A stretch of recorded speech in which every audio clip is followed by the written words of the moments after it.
four-time Olympic medalist Mikaela Shiffrin. You ever get tired of hearing those numbers? Uh, well, I'm not used to hearing them, that's for sure. It's pretty, Well, how's it feel to hear all those numbers, Mikaela? yeah, it's pretty crazy. It's pretty crazy to like sum up the course of more than 12 years of a career into numbers. I don't know. It's like really cool, but it's uh hard to process, I think. Understood. I got you. Understood. 8 days ago, you became the GOAT of US Alpine skiing, the only woman ever to win three golds. What does that particular accomplishment mean to you? Yeah, I think, something that really speaks to me is just the course of over the course of my career being able to remain at a really high level of skiing consistently over the years. That's been really important to me. And it's sort of when you say three gold medals over the course of a 12-year, four different Olympic games, it's pretty special. It's definitely signifies a lot of work from a lot of people who have helped me. There's a whole village who's definitely been a huge part of my career. It's something I couldn't have achieved any of this without them. So it's just a lot of people to thank, and it's a kind of an overwhelming amount of emotion to say that we can look back over the last 12, 15 years and kind of say like we've done this to this point. That's Mhm. like we wrote that. That's history.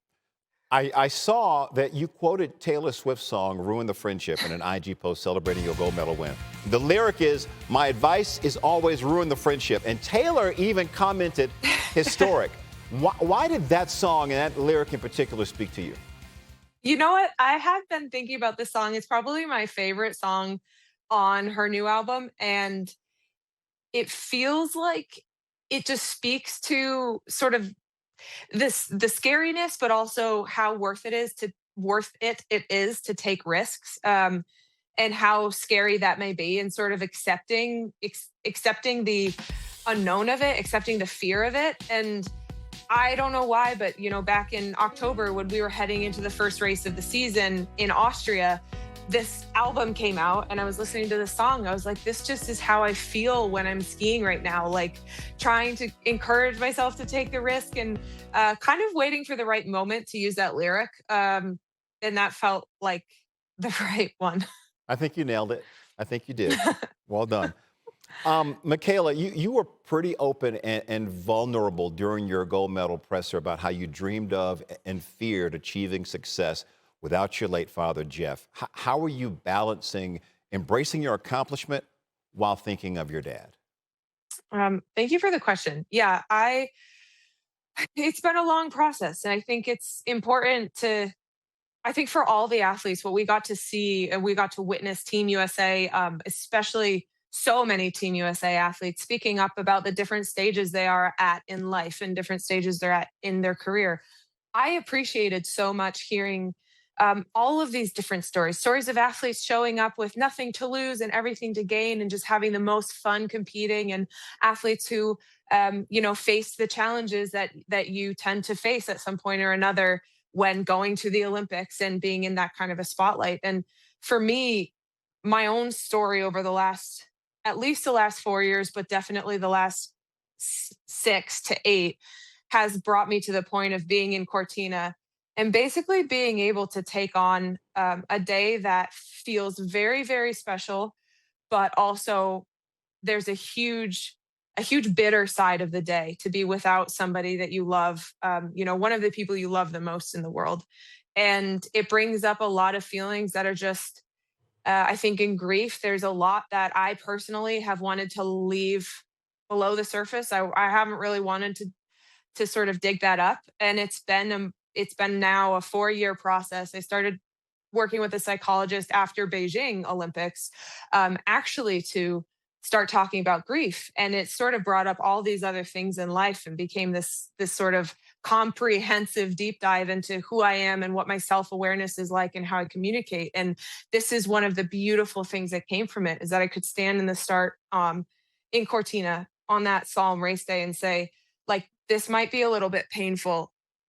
Um, but I'm ready to take this on, and I get to share this with him despite him not being here. Speaking, your parents raised you with the philosophy, and I want to make sure I read this to get this right.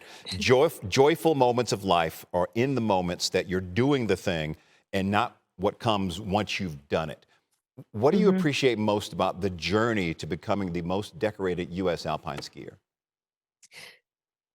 Oh my gosh, it's I kind of get shivers thinking about this journey, because there's been so much there's been so much to it, and so much of sport has guided me to grow in life. So I think um, I'm tied to skiing in a way that it's not necessarily who I am, but it's such an ingrained part of my world and such an ingrained part of how I've learned to be myself. And it's a way that I can express myself. It's a way that I can sort of take on the world around me and communicate with those that I love and build relationships. And there's so much more. There's so much more than meets the eye when you look at these turns and you see what's going in behind them. There's so much that goes into the work and the hours that people aren't watching. And I guess I don't know. It's just it's special to share that with people you love and people you've worked so hard to achieve these things with, and it brings out an incredible amount of joy to do that work.